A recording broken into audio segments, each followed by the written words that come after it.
Hey guys, welcome to Hell Week. I need to get Top Dasher for my big road trip coming up in a couple weeks. I'm hitting a ton of cities, going all the way out to California, so I need that Dash Now feature. And also we are going to be testing to see if low acceptance rate versus high acceptance rate, if the high acceptance is actually going to improve your orders, maybe lower mileage or higher payout on average. So I'm gonna be taking screenshots of every order that I get this week and showing it to you. So this is day one. All right, so we got that one delivered. It was a no tip. And I think I should probably say this, that if you are going for Top Dasher, you only need 70% acceptance rate to get the perks at the end of the month or at the beginning of the month. And that is definitely something that I would have declined using my, one of the 3 out of 10 basically that you can decline as you go along. But I am shooting for the 100% just because, I want to put Sin City Delivery's theory to test as well. And I want to compare the 50 orders below 50% and 50 orders above 50%. So that's basically the only reason I took that one. You do have a little bit of sway in declining when you are going for Top Dasher, but not for me, not for our purposes this week. So just want to give a little disclaimer for that. But yeah. Apart from a few cash tips and the rare good offer, that issue turned out to be a huge obstacle for this experiment. Not being able to decline any orders quickly led to a downward spiral where just one bad offer would take me to a bad area and there would be more bad offers waiting for me there. And I quickly got fed up with that. I can't be mad. Like I took it of my own free will because I'm doing an experiment. But dang. Y'all better like and subscribe for this crap I'm dealing with for you guys, because what the frick. I don't get paid off YouTube. I ain't making any extra money for this. I'm doing it for you guys. I'm dead inside. Alright guys, welcome back to Hell Week. It is day 2. Just turned on our app. It is 11:02. And that optimistic tone fell off very quickly as somehow I had a worse day than before. It was at some point during this day that I decided against doing the ride-along style for this video.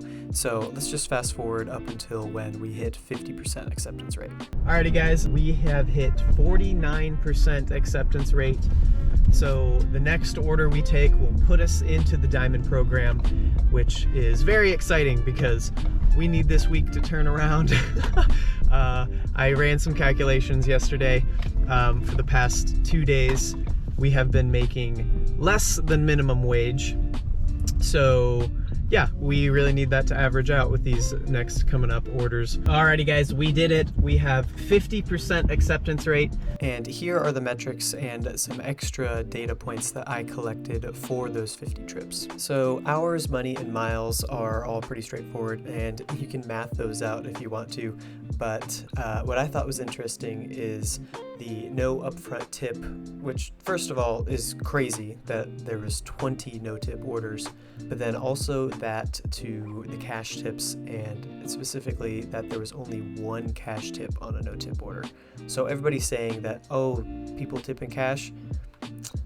No, you are way more likely to get a cash tip on an order that already has a tip. So it's not worth the gamble. And even if you do get a cash tip, like if it's for a $2.50 order going 10 miles, it's only probably going to be a couple bucks anyways, and it's still not going to be worth it. Oh yeah. Alrighty, we just got one. First order is a Diamond order. 2.1 miles for $5.50, just right around the corner here. So all right, already seeing an upside. Hopefully the next 50 orders will be like that. If I had just one word to describe my experience with the Diamond program, it would be disappointing.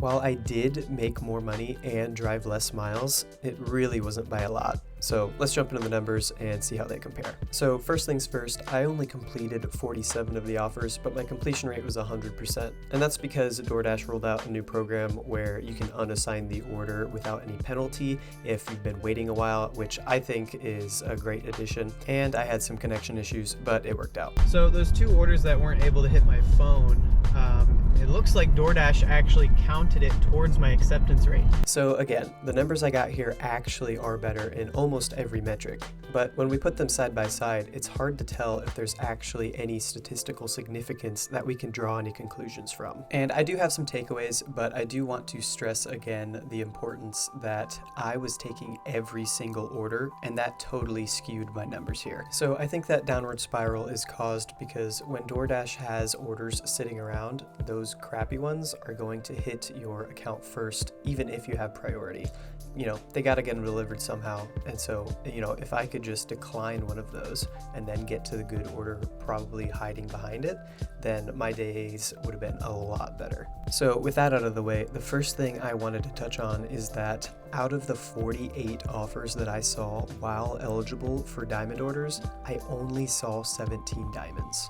In my market, diamond orders pay at least $1.75 per mile, making them the only orders that are really worth taking. So when you're only getting about a third of the offers as diamonds, then that means you're guaranteed to take trash just to keep your acceptance rate to give you that priority, which doesn't seem to be worth it. On the other hand, you have Top Dasher perks, including Dash Anytime, which is completely underrated in my opinion.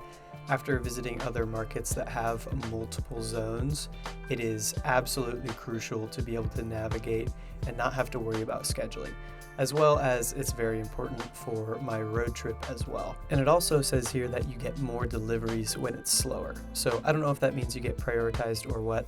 I am a little skeptical, but they put it on there, so I gotta give it to them. Another important note is that while the differences in the overall numbers are pretty marginal, those differences get larger when we just look at the offers at their face value. Because when you ask the question, do you get better offers with the diamond program?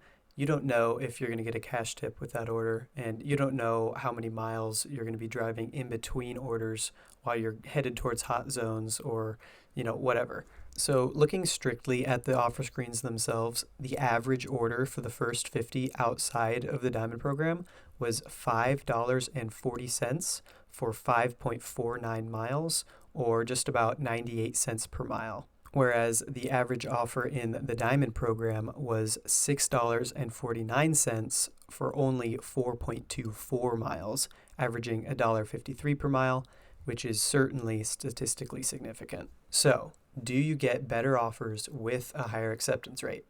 On average, yes, at least in my market. However, I think the better question here is, are you going to make more money doing that or just running multiple apps? And maybe it's possible to keep the high acceptance rate while running like 4 apps, but I don't know. What do you guys think?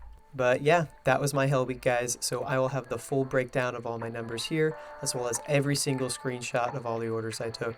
And yeah, so let me know what you guys think in the comments, and be prepared. Again, I am going on that huge road trip. There's going to be a ton of content, so make sure you subscribe for that. Like if you enjoyed, and I'll see you in the next one.